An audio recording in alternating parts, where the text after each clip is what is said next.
Gusto natin malaman kung ba't hindi nakadalo yung yung Mga mga diskaya. diskaya, lalo't busy sila doon sa raid kanina, no. Pero natuloy pa rin yung hearing kanina ng Infracom, no. At ang nagbantay para sa atin doon ay ang atin pong mojo na si Arles de los Santos. Arles, kamusta dyan? Hi, Arles. Hi, Arles! Magandang gabi, Jovi, Chiki at Marcel. Ilang minuto pa nga lang ang nakalilipas mula nang matapos ang unang araw ng pagdinig ng House Infrastructure Committee kung saan tinalakay nga dito ang mga maanumalyang flood control projects ng pamahalaan. At syempre nga, ayan ay nasa pamumuno o sa ilalim ng ahensya ng Department of Public Works and Highways o DPWH. Dumalo nga rito ngayong araw ang 11 sa 15 contractors na binanggit at talagang pinangalanan ni Pangulong Ferdinand Marcos Jr. kung saan mariin nga nilang itinanggi na mayroon silang mga substandard at ghost projects na nakapailalim sa iba't ibang mga programa ng ating pamahalaan. Kasama sa mga naging focus ngayong araw ay ang ilang mga maanumalya na flood control projects sa Bulacan na iniuugnay nga yan sa Sims Construction Trading at Wawaw Builders na kapwa wala sa naging pagdinig ngayong araw. Kaya naman inaasahan na sa mga susunod na hearing ay dadating na sila. Pero nagkaroon din kasi ng pag-amin, no? Itong si dating Bulacan District Engineer Henry Alcantara sa ilang mga bagay na ayon sa kanya panunungkulan ay dahil nga mahaba ang proseso ng pagpapagulong ng mga proyekto ng infrastruktura ng DPWH sa Bulacan at sa iba pang mga bahagi ng bansa, no? Ay hindi niya na raw halos talaga nasisilip ang step-by-step process ng paggawa ng mga infrastructure projects na ito, ang mga flood control programs. Kaya naman daw ay pinipirmahan niya na lamang daw ang ilan sa mga ito. Kaya naman sa pagtatanong sa kanya dito sa kamera ay talagang inamin niya ang kanyang naging negligence. Bukod pa dyan, no, ay dito din ay nabanggit ang kanyang pagkakasinungaraw na ayon sa kanya ay wala raw katotohanan na nagpapatalo siya ng 1 hanggang 4 na milyong piso kada buwan sa pagsusugal lamang. Matatandaan kasi natin, no, na merong inilabas na memorandum noong September 2016 na kung saan ay ipinagbabawal nga ang mga o ang sino man na mga opisyal ng ating pamahalaan na pumasok at magkasino. Kaya ang lumalabas dito, no, Jovi, Chiki at Marcel ay tila inaako na ni District Engineer Alcantara ang ilan sa mga naging questionable na mga proyekto sa Bulacan. Pero matapos itong hearing ay nagkaroon tayo ng agad na interview kay Representative Terry Ridon na co-chairperson ng Tri-Committee nga at sinasabi niya na actually baka hindi lang si Alcantara ang big fish, baka nga siya pa ang whale na talaga dahil nakita naman daw yung mga cheque na si Alcantara mismo ang nakapirma dyan para nga makagulong ang ilang mga programa dito kasama na nga ang mahigit 50 milyon na naging kontrata sa isa sa mga flood control projects dito sa Bulacan. Actually, hindi naman nakakagulat, Arles, kung hindi si Alcantara ang big fish. Kasi hindi naman makakakilos yun mag-isa. Hindi ba? Pero sinasabi ba niya na walang politiko, walang public official, walang senador, walang kongresista na involved? Hindi pa yan malinaw, Chiki, no? Kung ayan nga talaga ang kanyang nais sabihin o kung nais kumpirmahin. Pero nakita natin dito yung parang tahasa na pag-ako niya ng responsibilidad ng kanyang negligence, yung pagkakasino at syempre yung paggulo nga ng mga pagpalya ng mga flood control programs. Yung isa nga ay naging ghost project, no? Kaya naman patuloy daw natitignan ng Infracom sa mga paparating pa nitong pagdinig ang patuloy na pagpapalalim sa issue na ito. Wala pang schedule kung kailan yung susunod na magiging hearing pero asahan daw na sa susunod na hearing ay hindi pa daw natin ipatatawag si Mayor Magalong ng Baguio City. At least as per Representative Ridon, no, sa ating naging interview sa kanya pagkatapos nga nitong hearing. So parang ngayon organizational, parang organizational meeting ba yung nangyari? Kasi parang wala masyadong pasabog, Arles, aside from the fact na karoon ng taasan ng boses tungkol sa kung sino may hawak ng floor.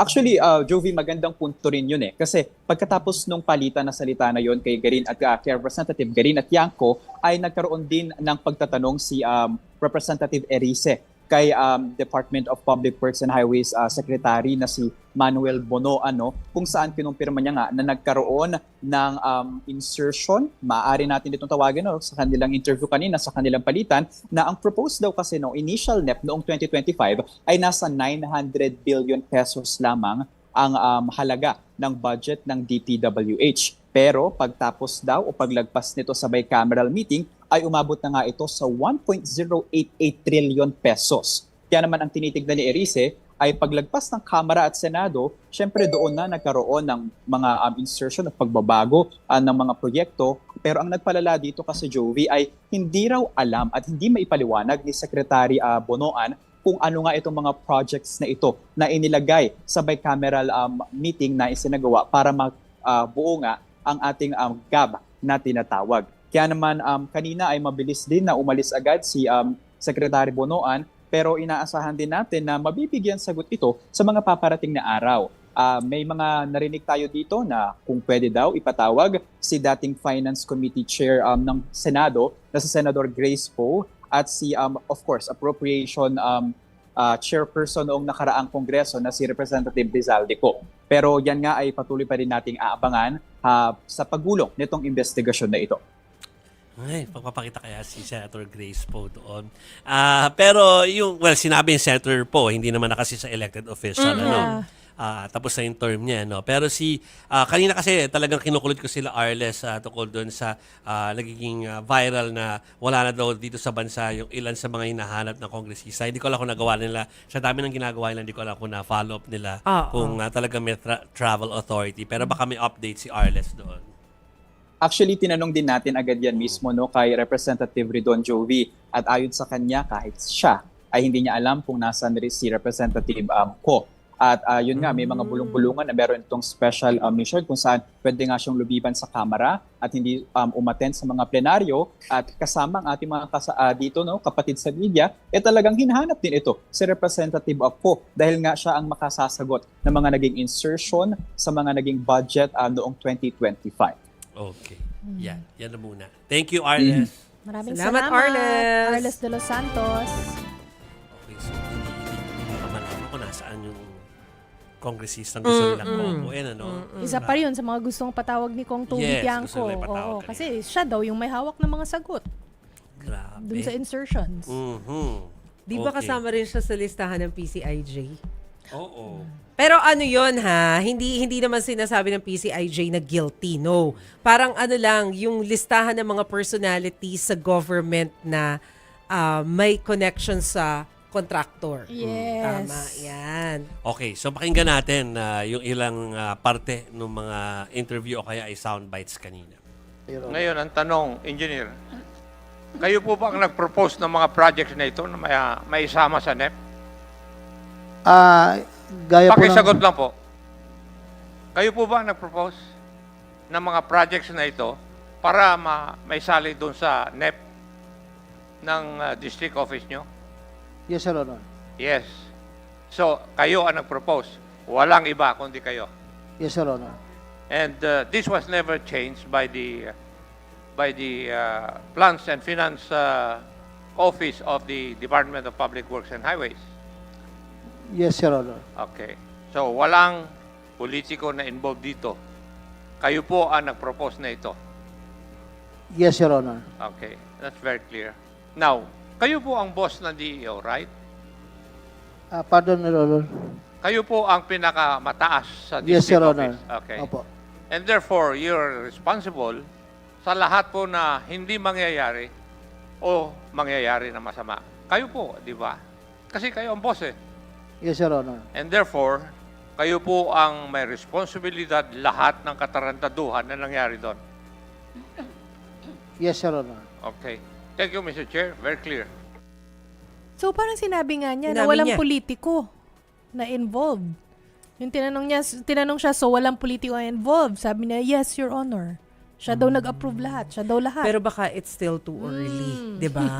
To say kung talagang wala bang politikong involved. I mean, yun yung sinasabi niya. Yun yung sinabi niya. Being Oo, considered sinabi as main guy now, pero Oo. tandaan niyo po, maski doon sa PCIJ report, ay maraming inilista doon. Yes. So, hindi natin alam kung, pwede siya worked alone, pero baka yung iba worked with someone. Ayun. Posible Oo, din. Pwede Kasi, rin. kumbaga generalization yung yung naging privilege speech ni Senator Ping Lacson tungkol doon sa hatian At nakita doon kung sino-sino yung mga possible players. Isa lang naman din siya na Isa district lang siya. engineer. Maraming district Yes, engineers, yes, mga yes. kapatid. Okay, so mga kapatid, ayan po ano. So para po mabuo yung storya na ito, dahil aside from gusto natin habulin yung mga naging maanomalya ng mga flood control projects noon, tingnan din natin kung sa mata naman ng mga kaupo or mga ilang kongresista, kung gusto ba nila na yung mga proyekto na existing sa kanila ituloy pa o hindi.